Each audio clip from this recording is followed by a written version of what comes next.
Hello everybody, welcome to the second in a series of 30 daily videos that I'm making for this channel.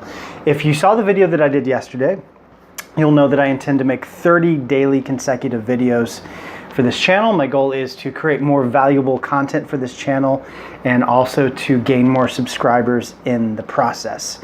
So what I want to talk about today, ironically, is why I think musicians should focus more on creating habits and taking positive actions on a regular basis, as opposed to setting very specific time-oriented goals.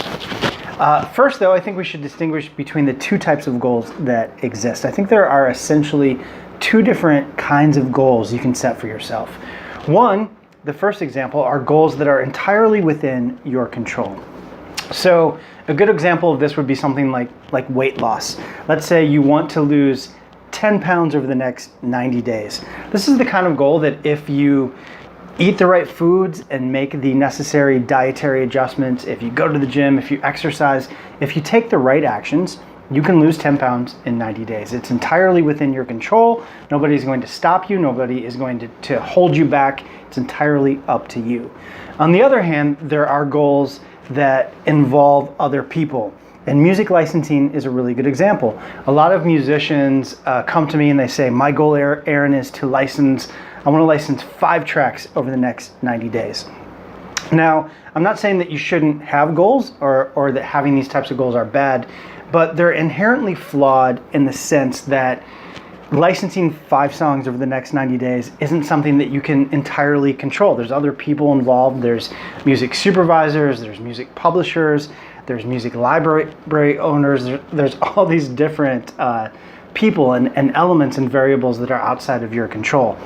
My publisher and I used to try to approach music licensing like this. We would get together and we would sit down either on Skype or in person, and we would say, let's make it a goal to license X number of songs over the next 3 months or 6 months.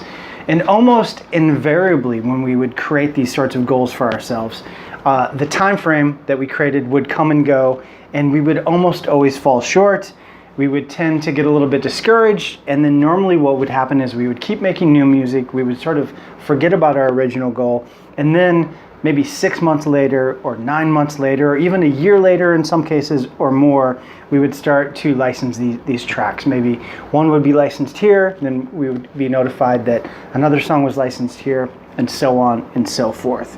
So I think it makes a lot more sense, since you can't directly control all these different people and situations, to focus on the things that you can control. And what you can control, for example, with music licensing, is how many songs you're recording on a regular basis, how many songs you're writing. You can focus on things like improving your production skills. You can focus on connecting with more people in the industry and cultivating the necessary relationships. A good analogy that I like to make is the analogy of dating. As a lot of you know, if you read my blog, about 3.5 months ago, my ex-girlfriend and I of 2.5 years rather, broke up. So I've been single for about 3.5 months now. And in the back of my mind, I have the goal of eventually I would like to get into another relationship. At some point I would like to meet somebody and have another long-term relationship.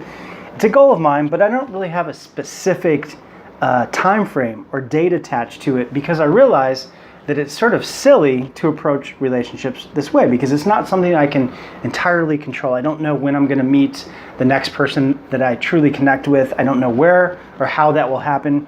So instead, what I do is focus on things that I can control.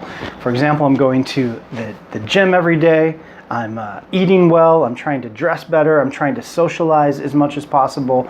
I'm going on dates. I'm doing things that I actually can control, but I'm not overly concerned about when I meet the next person or when I get into the next relationship. I would suggest to you that you approach music and the music business in the same way. Focus on the things that you can actually control. Don't be overly concerned with when your goals are realized or how they're realized, because you really don't know how these things are going to come into fruition. So for example, with my goal for this channel, as I stated in the video that I made yesterday, my goal in doing 30 daily videos for 30 consecutive days is to and reach 5,000 subscribers. Right now I'm at about 2,500, so my goal is to double my subscriber base. I don't know if I will. I don't know how many new subscribers I'll have at the end of this little experiment, but I know that no matter what happens, I'll have more subscribers than I started with.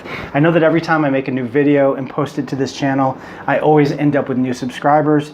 So I know that by doing this, no matter what happens, I'll be further ahead than if I did nothing. So I think it makes more sense to approach music and music licensing this way. Focus on the things you can control and don't worry too much about specific time-oriented goals, because ultimately those things are outside of your control.